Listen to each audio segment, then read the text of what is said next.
હક્કી અવાજ ન્યૂઝ ચેનલમાં આપનું સ્વાગત છે।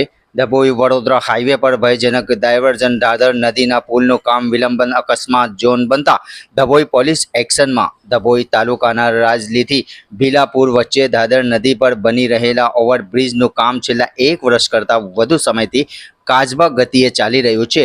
સ્ટેટ હાઈવેના જવાબદાર અધિકારીઓ અને કોન્ટ્રાક્ટરની ગંભીર બેદરકારીના કારણે આ માર્ગ હવે વાહન ચાલકો માટે મળી મૂકવો સાબિત થઈ રહ્યો છે। રોડ પર ડાયવર્ઝન હોવા છતાં કોઈ પણ પ્રકારના ચોક્કસ સૂચન બોર્ડ, લાલ લાઇટો કે પીળા પટ્ટા મારવામાં આવ્યા નથી।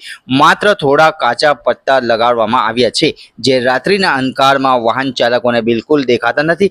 આ મોટા વળાંક પર અપૂરતી વ્યવસ્થાના કારણે અવારનવાર નાના મોટા અકસ્માતો સર્જાઈ રહ્યા છે। ડભોઈ પોલીસની કડક કાર્યવાહી, અધિકારીઓ અને કોન્ટ્રાક્ટરને લેખિત નોટિસ આપવામાં આવી છે। રિપોર્ટ રફીક મંસૂરી,